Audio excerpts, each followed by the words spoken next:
ng mautangan online, tamang-tama itong bagong platform na ibabahagi ko po sa inyo dahil dito po is nag-a-approve siya agad-agad. So wala pang 3 minutes na mag-apply ka dito, malalaman mo na kaagad kung approve or hindi yung loan application mo. And then, direct to GCash. Again sa aking YouTube channel. So for today's video nga po mga lalabs ko, isang bagong platform ito na i-share ko po sa inyo na kung saan po is mabilis siyang mag-approve kahit ikaw ay first timer borrower. And so ayun nga po, so bago mo po ito i-download or install ang platform na ito, panoorin mo na muna yung video na ito hanggang dulo para magkaroon ka ng idea or advanced information para malaman mo kung ano-ano nga ba yung mga deductions niya dito and how much yung possible amount na marireceive mo, makita mo rin how long mo nababayaran yung loan amount na in-approve sa'yo. So, ayun po, kung bago ka pa lang po dito sa aking YouTube channel, please consider to subscribe na muna and click mo na rin po ang bell button dyan para naman lagi kang notified sa mga utangan moment dito po sa aking channel.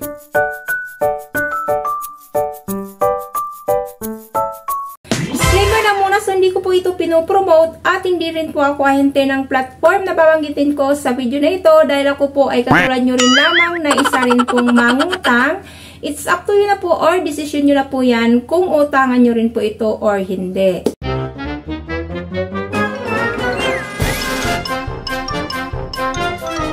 Ang sinasabi ko na platform na ito ay si Support Safe Loan Online. So, under po siya ni Excellent Era Lending Service Corporation. So, as of now nga po, nag-rate na po siya dito ng 4.8 star and then meron na rin pong 1,000 reviews. Registered and licensed under Securities and Exchange Commission with the registration number CIS2019130044 and then with Certificate of Authority naman to operate as Financing and Lending Company number 3056. So, product information niya dito, nag-range from 1,000 up to 20,000.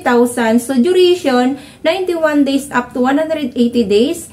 Annual interest rate is minimum from 3.5% and then maximum niya is 24% per year. Requirements lang po niya dito. So, download and install the support application, register, and then now you can request a loan from the homepage and user age is 21 years and above. Para makapag-start ng application dito kay support, so kailangan natin itong install sa ating mga cellphone. Kailangan mo dito mag-register using your cellphone number. So dito pinapaalala natin na laging isang cellphone number lamang po ang gagamitin nyo kapag kayo ay nag-i-engage dito ng pangungutang online para po namomonitor nyo po or aware po kayo kung sino-sino yung mga possible texter and caller na tatawag sa inyo. So after po niyan, so maglalagin po kayo dyan. Ay bubungad na po kagad dyan ang kanila pong homepage. So, welcome maximum loan amount up to 20,000.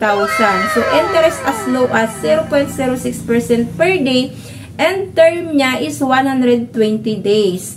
So, click lamang po natin itong Get My Loan. Unang hihingian dito sa iyo is document information. So, kailangan mo mamili dito ng any government valid ID na meron kayo. Kagaya po ng driver's license, UMID ID, passport ID, national ID, TIN card, PhilHealth ID, SSS ID, PRC ID, Voters ID, Pag-ibig ID, and Postal ID. So, mamimili lamang po kayo ng isang government valid ID dito for verification. So, after po yan, kailangan nyo pong i-upload yung napili nyong valid ID.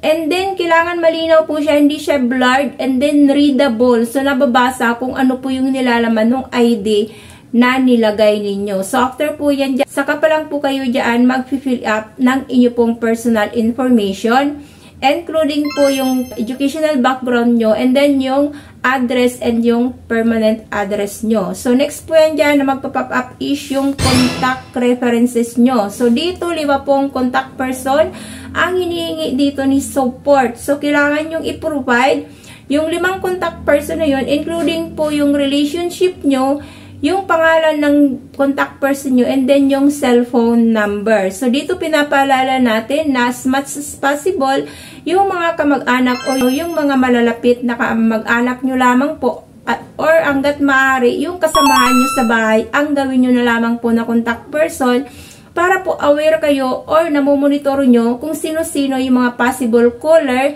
natatawag sa kanila. So, next point dyan, so hingan po kayo dito ng transfer method. Pwede kayong mamili kung e-wallet nga ba or bank transfer. So, kapag ka e-wallet, allow naman po nila is GCash, GrabPay, and PayMaya. Kapag ka bank transfer naman po, ilalagay nyo. So, any bank account naman po yan dyan. Mamimili lamang po kayo and then nilalagay nyo lang po yung account number. So after po yan, so meron ka na po kagad dito ng congratulations. So, you have finished all the certification. So, click lamang po natin itong apply now.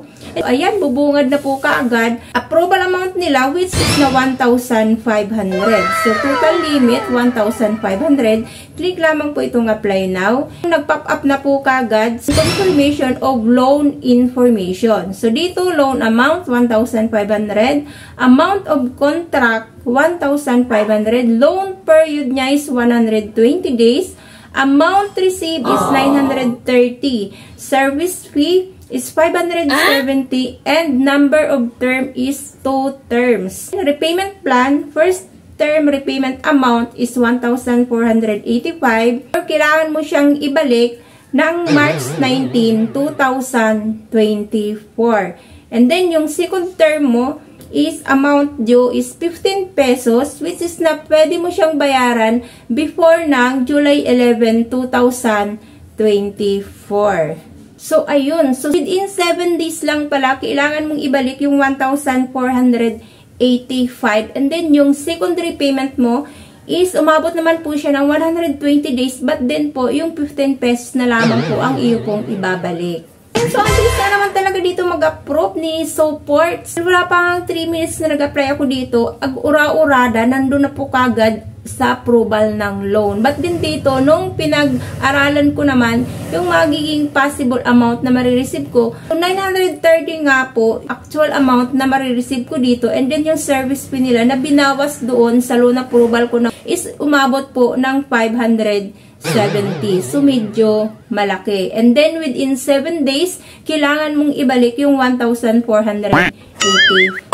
Impression ko lang po dito kay support. So, service fee lang naman ang deductions nila dito. But then, medyo malaki na po yun dahil ang receivable amount mo na lang po dito is 930. And then, ibabawas na po yan doon sa 1,500 na na-approve sa'yo. So, ayun po mga lalabs ko, so pag-isipan nyo po muna or aralin nyo na po muna yung ganito pong klase ng pagpapautang ni support. Dahil itong pinakita ko naman po sa inyo, ito po yung sa akin na experience and then hindi naman po tayo dito pari-parihas ng status ng loan approval kung magkano ba yung i-approve sa inyo and magkano ba yung deductions na ibabawas doon sa loan approval nyo.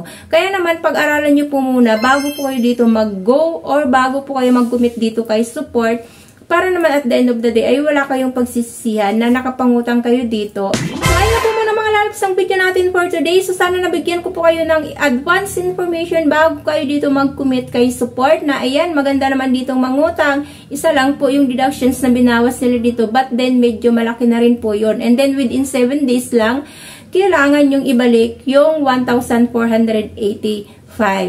Kaya naman, aralin nyo, pag-isipan bago po kayo dito mag-go para naman po maiwasan natin na maharas tayo or magkaroon tayo ng mga caller na hindi inaasahan na tatawag sa atin in times po na hindi tayo dito makapag-repeat agad. So, thank you for tuning in for now mga lalabs ko. God bless po. Bye-bye!